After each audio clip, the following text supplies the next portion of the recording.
और इन आरोप प्रत्यारोप के दौर के बीच अरविंद केजरीवाल इस वक्त एक प्रेस कॉन्फ्रेंस कर रहे हैं। आपको सीधे लिए चलते हैं उसी प्रेस कॉन्फ्रेंस में। रहे एलजी के जरिए तरह तरह के कानून लाके, लेकिन हमारी सरकार ने कोई काम दिल्ली वालों का रुकने नहीं दिया। ऐसे ऐसे ऐतिहासिक काम दिल्ली के अंदर किए गए जो कि इस देश ने कभी 75 साल में देखे नहीं थे। सारे काम कराए गए। जब उनके सारे षड्यंत्र फेल हो गए तो उन्होंने फिर एक एक करके दिल्ली के आम आदमी पार्टी के सीनियर नेताओं को, मंत्रियों को, कैबिनेट मिनिस्टर्स को जेल भेजना चालू किया। उन्होंने सत्येंद्र जैन को जेल भेजा, मनीष सिसोदिया को जेल भेजा, संजय सिंह को जेल भेजा, मुझे जेल भेजा, सब लोगों को उन्होंने जेल भेजना चालू किया। उसके बावजूद भी काम नहीं रुके और कोई दूर दूर तक दिखाई नहीं दे रहा कि बीजेपी जीत रही है। अब बीजेपी को दिखने लगा है कि बीजेपी न केवल हार रही है बल्कि शायद भारत के इतिहास में उनकी ऐतिहासिक हार दिल्ली के चुनाव में बीजेपी की होने वाली है। बीजेपी के पास कोई नैरेटिव नहीं है। उनके पास ये बताने को नहीं है कि उन्होंने 10 साल में क्या काम किया। 10 साल में आधी सरकार दिल्ली में उनकी भी थी, उनके 7 MP थे, उनके LG थे, उनके पास अरबों खरबों रुपया था केंद्र सरकार के पास। उन्होंने इन 10 सालों में ना कोई सड़क बनवाई, ना कोई अस्पताल बनवाया, ना कोई स्कूल बनवाया, ना कोई कॉलेज बनाया। दिल्ली के लोगों के लिए कोई काम नहीं किया। दिल्ली के लोगों ने उनको एक ही काम दिया था कानून व्यवस्था का, उसका भी उन्होंने कबाड़ा कर दिया। आज दिल्ली के लोग डर के माहौल के अंदर जी रहे हैं और खुलेआम दिल्ली की सड़कों पे गोलियां चल रही हैं। तो ना उनके पास कोई नैरेटिव है। वो ये नहीं बता पा रहे उन्होंने 10 साल में क्या काम किया।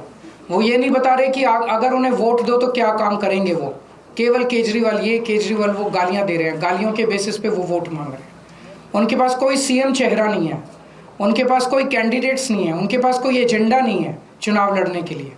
और दूसरी तरफ आम आदमी पार्टी एक पॉजिटिव कैंपेन कर रही है। हम ये बता रहे हैं लोगों को कि 10 साल में हमने ये काम किए, हमने स्कूल अच्छे किए, स्कूल शानदार किए, बच्चों की पढ़ाई का इंतज़ाम किया, आप लोगों के इलाज का इंतज़ाम किया, अस्पताल अच्छे किए, मोहल्ला क्लिनिक बनाए, बिजली 24 घंटे की, बिजली फ्री की, पानी की व्यवस्था की, घर घर पानी पहुंचाने का काम किया, महिलाओं की बस यात्रा फ्री करी, बुजुर्गों के लिए हमने तीर्थ यात्रा फ्री करी। हमने इतने सारे काम किए, इसलिए हम कह रहे हैं हमें वोट दो।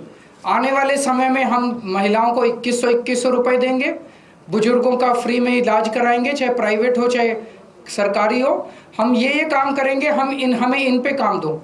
हम अपने कामों पे वोट मांग रहे हैं, वो केवल और केवल गालियों पे वोट मांग रहे हैं और काम रोकने पे वोट मांग रहे हैं। अभी 3-4 दिन पहले हमने 2 योजनाएं चालू की, अनाउंस की। महिला सम्मान योजना, जिसके तहत हर महिला को चुनाव जीतने के बाद योजना लाई जाएगी जिसमें हर महिला को 2100 रुपये दिए जाएंगे। दिल्ली की कैबिनेट ऑलरेडी हजार रुपए की योजना मंजूर कर चुकी है और उसकी नोटिफिकेशन जारी हो चुकी है। लेकिन मैंने ऐलान किया था कि हम चुनाव जीत जाते हैं तो इसको बढ़ाकर 2100 कर दिया जाएगा। उसी तरह से बुजुर्गों के लिए हमने संजीवनी योजना ऐलान किया कि 60 साल से ऊपर के बुजुर्गों का सारा इलाज मुफ्त करवाएंगे, चाहे प्राइवेट हो चाहे सरकारी अस्पताल हो। इसमें ज़बरदस्त भीड़ लग रही है, लोग रजिस्ट्रेशन करा रहे हैं, लंबी लंबी लाइनें लग रही है, लोग हमारे दफ्तर आ रहे हैं और लोग बहुत खुश हैं, बहुत खुश हैं। कल शाम तक, कल रात तक लगभग 12.5 लाख महिला सम्मान योजना में रजिस्ट्रेशन हो चुके थे और 1.5-2 लाख बुजुर्गों के रजिस्ट्रेशन हो चुके थे। इस सब से बीजेपी बुरी तरह से बौखला गई है। और अभी 3 या 4 दिन पहले हमें अपने सूत्रों से पता चला है कि ED, CBI और इनकम टैक्स तीनों एजेंसीज की मीटिंग हुई है और उस मीटिंग में ऊपर से आदेश आए हैं कि कुछ भी फर्जी केस करके दिल्ली की CM आतिशी जी को गिरफ्तार किया जाए। ये मैं पूरी जिम्मेदारी के साथ आज बहुत बड़ा आरोप लगा रहा हूँ कि इन तीनों एजेंसीज को ऊपर से कहा गया है कि दिल्ली की CM आतिशी जी को कोई भी फर्जी केस बनाकर गिरफ्तार किया जाए। उन्हें यह भी कहा गया है कि उसके पहले, गिरफ्तारी के पहले, आम आदमी पार्टी के सभी सीनियर लीडर्स पर आने वाले दिनों में रेड होगी। मेरे ऊपर रेड होगी, मनीष जी के ऊपर रेड होगी, फिर से हमारे ऊपर सब पे रेड हो चुकी है। संजय सिंह पे रेड होगी, सौरभ भारद्वाज पे रेड होगी, सत्येंद्र जैन पे रेड होगी, आतिशी जी पे रेड होगी, हम सब पे रेड कराई जाएगी। और उनका मकसद है कि किसी भी तरह से हमें चुनावी तैयारियां जो हम कर रहे हैं, प्रचार कर रहे हैं, उससे डिस्ट्रैक्ट करना ताकि हमारा दिमाग दूसरी चीज़ों में उलझा रहे। ऐसा भी सुनने में आया, सूत्रों से पता चला कि ट्रांसपोर्ट विभाग में कोई फर्जी केस तैयार किया जा रहा है आतिशी जी के खिलाफ, और इनका पूरा मकसद है कि ये किसी भी तरह से महिलाओं की फ्री बस योजना जो है वो रोकना चाहते हैं, वो बंद करवाना चाहते हैं ये लोग। तो ट्रांसपोर्ट विभाग में कोई फर्जी केस आतिशी जी के खिलाफ तैयार किया जा रहा है। हमें पूरा यकीन है कि लोग इस गंदे षड्यंत्र का जो पिछले कई सालों से साजिशें रच रहे हैं, झूठे केसों में फंसा के हम लोगों को जेल में डाल रहे हैं, लोग इसका जवाब देंगे। इस देश की जनता इस किस्म की राजनीति पसंद नहीं करती। आप अपने काम पे वोट मांगिए। आप ये बताइए कि 10 साल में आपने दिल्ली में क्या काम किए, आने वाले समय में आप क्या काम करेंगे। केवल जेल डालने से, गालियां देने से इस तरह से जनता वोट नहीं देती। मैं आतिशी जी से कहूँगा कि 2 शब्द कहें।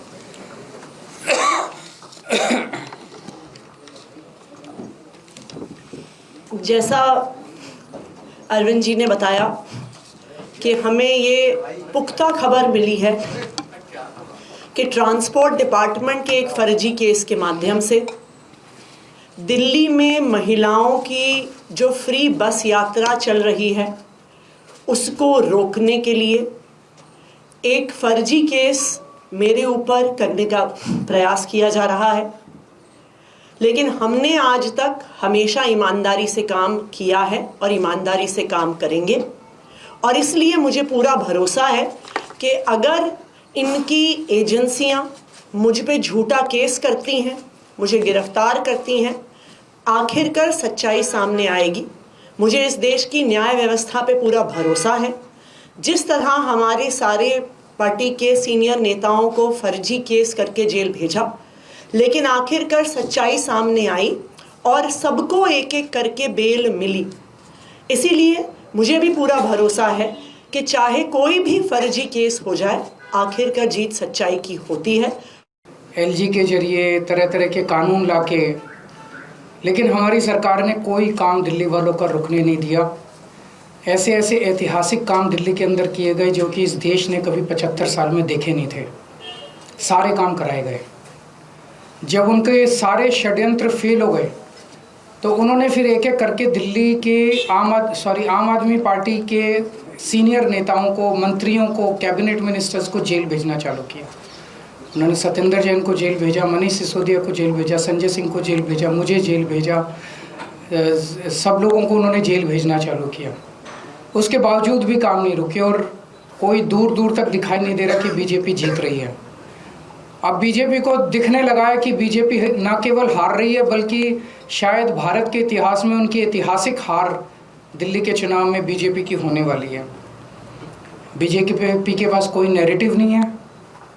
उनके पास ये बताने को नहीं है कि उन्होंने 10 साल में क्या काम किया।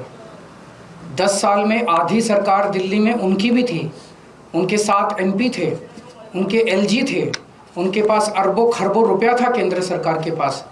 उन्होंने इन 10 सालों में ना कोई सड़क बनवाई, ना कोई अस्पताल बनवाया, ना कोई स्कूल बनवाया, ना कोई कॉलेज बनाया। दिल्ली के लोगों के लिए कोई काम नहीं किया। दिल्ली के लोगों ने उनको एक ही काम दिया था कानून व्यवस्था का, उसका भी उन्होंने कबाड़ा कर दिया। आज दिल्ली के लोग डर के माहौल के अंदर जी रहे हैं और खुलेआम दिल्ली की सड़कों पे गोलियां चल रही हैं। तो ना उनके पास कोई नैरेटिव है। वो ये नहीं बता पा रहे उन्होंने 10 साल में क्या काम किया। वो ये नहीं बता रहे कि अगर उन्हें वोट दो तो क्या काम करेंगे। वो केवल केजरीवाल ये, केजरीवाल वो गालियां दे रहे हैं, गालियों के बेसिस पे वो वोट मांग रहे हैं। उनके पास कोई सीएम चेहरा नहीं है, उनके पास कोई कैंडिडेट्स नहीं है, उनके पास कोई एजेंडा नहीं है चुनाव लड़ने के लिए। न्यूज नेशन अब व्हाट्सएप पर खबरों के ताजा अपडेट के लिए न्यूज नेशन के इस QR कोड को स्कैन करें।